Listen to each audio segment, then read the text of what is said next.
और मध्य प्रदेश के चंबल में लगातार बारिश की वजह से ग्वालियर में इस वक्त बाढ़ जैसी स्थिति हो गई है। सिंध और पार्वती नदी का जलस्तर लगातार बढ़ रहा है।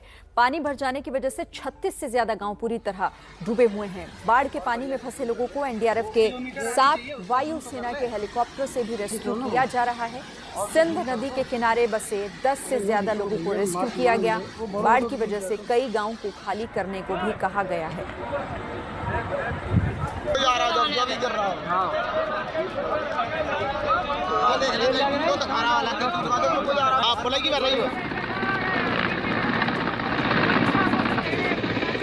तो तस्वीरें आप देखिए, नीचे बहता हुआ पानी, रफ्तार उसकी आप समझ सकते हैं। ऊपर हेलीकॉप्टर के जरिए जो किनारे पर फंसे हुए लोग हैं, जो इस पानी से निकल नहीं पा रहे, उन्हें किसी तरह से यहाँ से निकाला जा रहा है। तो सेना हो चाहे रेस्क्यू ऑपरेशन में जुटी हुई दूसरी टीमें, हर कोई इस वक्त यही कोशिश कर रहा है जो मुश्किल में लोग फंसे हैं उन्हें निकालकर दूसरे सुरक्षित जगहों पर पहुंचाया जाए। एयरलिफ्ट किया जा रहा है कई जगहों पर लोगों को जो बाढ़ के पानी में इस वक्त फंस गए हैं। मध्य प्रदेश की तस्वीरें हैं ग्वालियर की।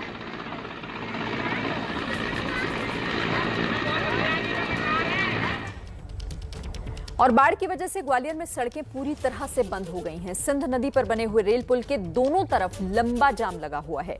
पुल के जरिए ट्रेनें तो चल रही हैं, लेकिन उनकी रफ्तार बेहद धीमी करनी पड़ी है। तो इसका असर देखिए किस तरह से ट्रेनों पर भी पड़ रहा है, उनके परिचालन पर, क्योंकि रेलवे ट्रैक भी पानी में डूबे हुए हैं। जिस स्पीड से ये ट्रेन यहां से गुजरा करती थी, फिलहाल उस रफ्तार को कम करना पड़ा है। बढ़ती हुई पानी के रफ्तार को देखते हुए फिलहाल इस तरह से ट्रेनों का परिचालन हो रहा है। ये तस्वीरें आप देखिए, मध्य प्रदेश में जगह जगह इस वक्त कैसे मुश्किल भरे हालात हैं। शासन के सामने चुनौती कई जगहों पर बहुत बड़ी है और इसीलिए एसडीआरएफ के साथ साथ सेना भी इस वक्त रेस्क्यू ऑपरेशन में जुटी हुई है। देखिए आप, रेलवे ट्रैक पर पानी और उनके ऊपर से गुजरती हुई जो ट्रेनें हैं, उनकी रफ्तार को धीमा करना पड़ा है।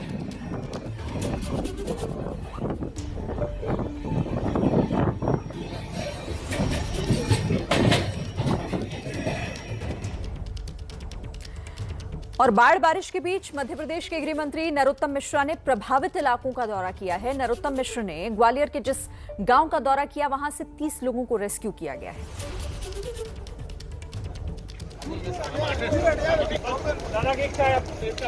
देखिए, नरोत्तम मिश्रा को आप देख रहे हैं, ये उन जगहों पर जाकर जहां से लोगों को रेस्क्यू किया गया, यानी कि वहां पर लोग अपनी मदद करने में असमर्थ थे, फिर वहां पर रेस्क्यू टीम पहुंची उन्हीं इलाकों का दौरा करने के लिए कि किस तरह से वहां रेस्क्यू ऑपरेशन चलाया जा रहा है, लोगों की दिक्कतें क्या हैं, कैसे मदद पहुंचाई जा सकती है। इन तमाम बातों का जायजा लेने के लिए नरोत्तम मिश्रा उस इलाके में पहुंचे हैं।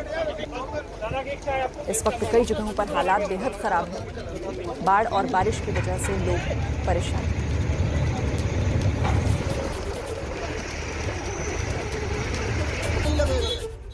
नदी किनारे के जो भी गांव हैं वो सभी प्रभावित हुए हैं और इसलिए सभी जगह जाना है। सरकार हर जगह मौजूद है, प्रशासन हर जगह मौजूद है, रेस्क्यू लगातार जारी है। हेलीकॉप्टर के माध्यम से, सेना के माध्यम से, आरडीएफ की टीमें भी सभी जगह लगी हैं, सेना लगी है। अभी ये सामने जो गाँव है कोटरा, इसमें 5-7 लोग फंसे हैं, ऐसा बताया। मैं वहाँ जा रहा हूँ। अब आपको मध्य प्रदेश के मुरैना से आई तस्वीर दिखाते हैं। यहाँ पर 24 से ज्यादा गांव इस वक्त पानी में समाये हुए हैं। घरों में पानी भर गया है और लोग पलायन करने को मजबूर हो गए हैं। बाढ़ के बीच लोग अपनी जान जोखिम में डालकर किसी तरह से ट्रैक्टर से सफर कर। ये मुरैना एमपी का इलाका, वहां पर हालात देखिए, छतों पर लोग अपना डेरा डाले हुए हैं। लेकिन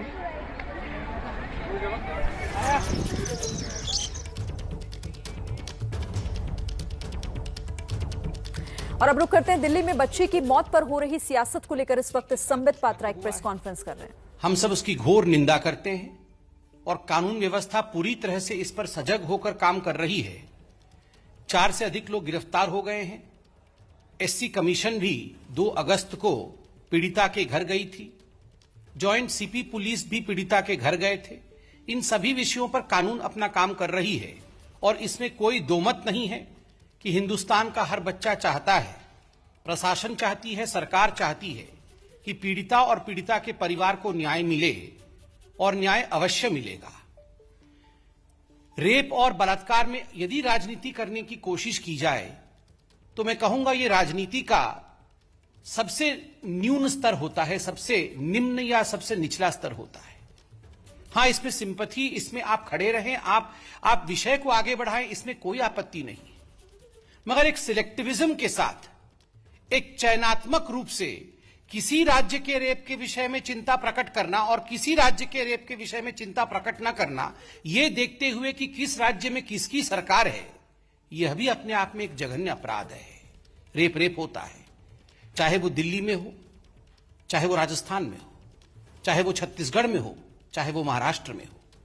यदि इसमें किसी प्रकार की पार्थक्यता की जाए कि यह राज्य तो कांग्रेस शासित राज्य है, तो यहां के बलात्कार के विषय में, यहां के दलित उत्पीड़न के विषय में, और यहां जो दलित बच्चियां हैं राजस्थान में, छत्तीसगढ़ में, महाराष्ट्र में,